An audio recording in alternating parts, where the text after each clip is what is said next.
I think we're back. So I have my ukulele here, and uh, what we're going to be talking about today is just a quick lesson on how to play the ukulele. So first off, I'll give a little description. This is not a normal size ukulele. It's slightly larger. It's slightly a deeper tone, and that's because it's more expensive. Uh, but I got this on Small Business Saturday. Actually, that was something. I don't know if that's is that nationwide. I think so. Um, but I have a small music shop. I've posted a couple of things about them on the Facebook page that I go to in Ormond, my hometown. But they had this. It would normally be $300. I got it 50% off, so I thought it was quite the steal. But it has a pretty nice sound. Um, so a ukulele is traditionally four stringed. It is G C B no G C E A. Is that right? That's yeah, G C E A. And so that may sound like a strange combination of strings, but it's actually just the bottom four strings of a guitar capoed up to the fifth fret. So that means if you take five steps up on the guitar, that's the second dot on the guitar, and you just lay your fingers across that and play the bottom three strings, bottom four strings, sorry. Then that will be these strings, except for the top string is an octave up, because if on a guitar it normally goes the highest at the bottom and the lowest note string on the top. And so what the ukulele does is it just has a smaller string on the top, and it's just the normal notes of a guitar, but this string is a whole 8 step, or I guess it'd be 12 steps, but it's 8 notes higher, or 8 letters higher. So just a quick background on music. Um, if the notes go A through G, and then they start over again. So that's an octave because there's 8 letters. But there are half steps in between, so it gets a little confusing. But that's generally what I mean by uh, the names of the strings here. So uh, that that does mean though that any chord you can play on the guitar with the bottom four strings, or if you just take the bottom four strings of a chord on the guitar, you can play that on the ukulele. And so you will see that they translate into some of the chords on the ukulele. But I'll start going off on them now. So first off, we'll start off with the easiest one, and that's usually the first one people learn, is C. And that just is the third fret on the bottom string right here. So I'll get that a little closer, and I'll try not to flick off the camera. Um, so then you just strum. You can strum with your thumb if you're just trying to get a light plucking noise. But what people normally do is they will hit them with the backs of their fingernails.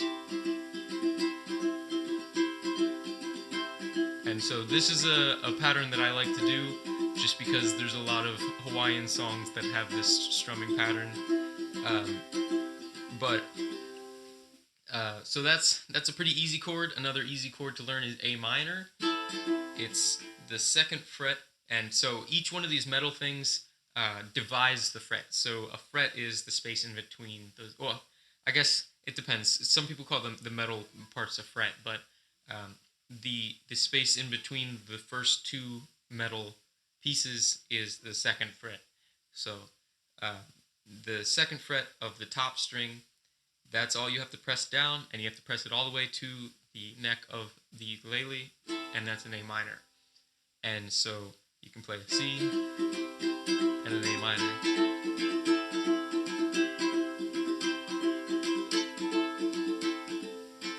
And so the strumming is just something you have to practice so you can get in tune in tempo with everything that you would normally do.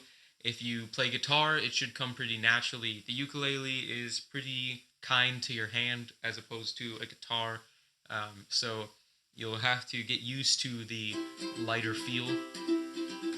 But it is pretty easy to pick up if you already know guitar. In fact, if you know any string instruments in general, I would imagine it wouldn't be too hard. It may be a little bit different transferring from something like a violin, viola, cello kind of thing, just because I think the orientation of the strings is a little bit different. There's no frets on a classical instrument, um, but or I guess it's an orchestra instrument. But so those are two pretty easy chords. Another nice chord to know is a G, and so that will look like a D chord from a guitar if you know guitar.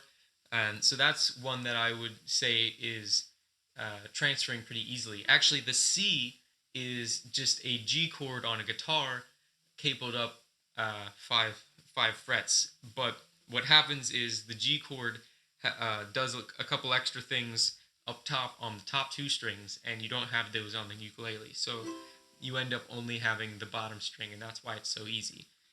Um, but then, so you have the G chord, and so it's going to look like a triangle here. Um, the you'll have the top string open. The the second string will be on the second fret. The third string will be on the third fret, and the fourth string will be on the second fret again, and that's what I meant by a triangle.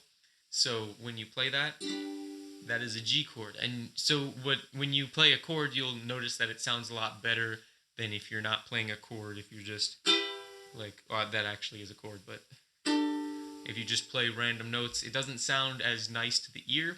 And what happens is when you play a chord, the physical notes play nice with each other and they resonate well frequency-wise.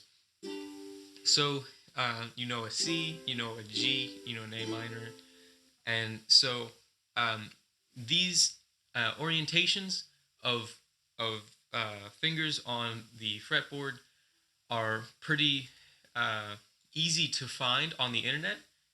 In fact, I do this very often. So if you look up on the internet just ukulele chords, and it's sorry, I just messed up something on my internet browser. But if you just look up ukulele chords, then you'll find a plethora of available chords to uh, imitate. So what you'll see when you do this on when you look on the internet is you'll see something and it'll be kind of tabbed out.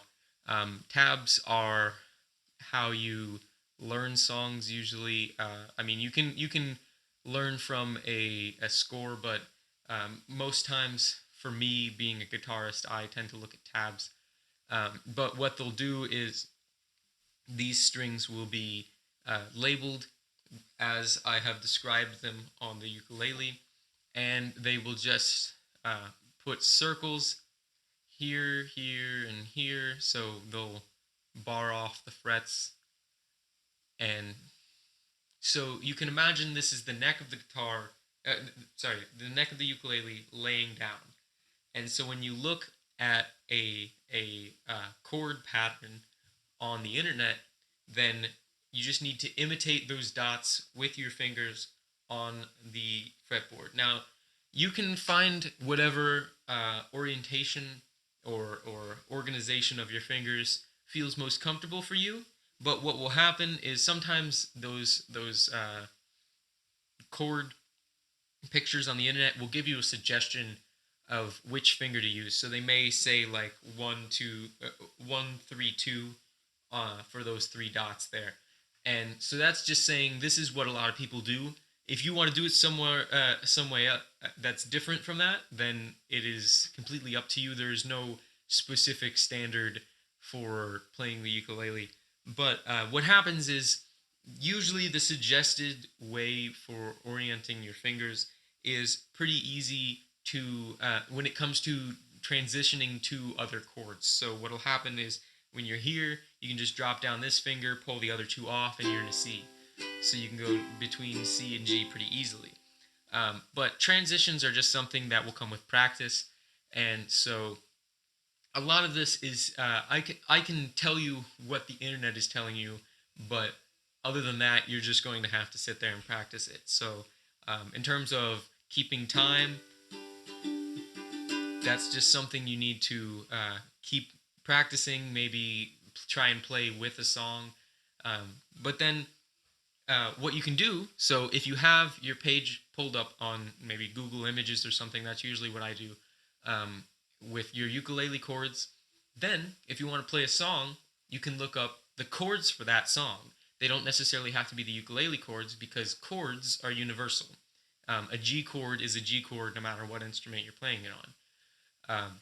So once you see maybe they want you to play a G chord, then you just go look at how you play a G chord on the ukulele chords, and you'll figure that out. And so maybe it's E minor or an F or a D.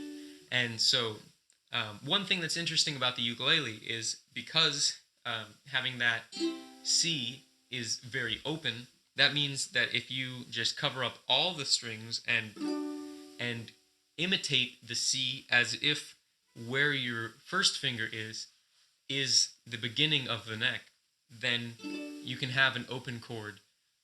You can have a chord at just the same as if you had a C, but pressing down the entire fret is a little difficult for people right at the start, so that may not be something you want to try out. It is easier on a ukulele though, so if you are learning ukulele, it does help. It's a little bit easier than trying to press down the entire fret on a guitar, simply because there's less strings and the strings are traditionally plastic, which is a little easier on your skin. So yeah, if you look up the chords to a song, then it will usually show the lyrics, and then it will have the chords where they are played in the lyrics. And you can usually it's easier if you look at that and you try it out a little bit, but then you go actually listen to the song.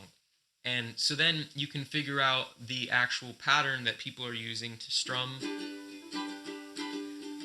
and so you can kind of get into the rhythm of it, because a lot of people, especially beginners, will just get one strumming pattern down and they'll use that in every song. And the problem with that is a lot of songs have a little bit different feel to them, a little bit different emotion to them, so you have to figure out a strumming pattern that projects that feel of the song. Now, I mean, a lot of people can get by with just a simple strumming pattern, like you can play a song like that, and what will happen is it just won't sound as clean and technical. But I mean, if that's all you want, if that's all you are trying to do, then go for it, because you can learn the chords and then you can sing along, and maybe you can put on the emphasis with the singing.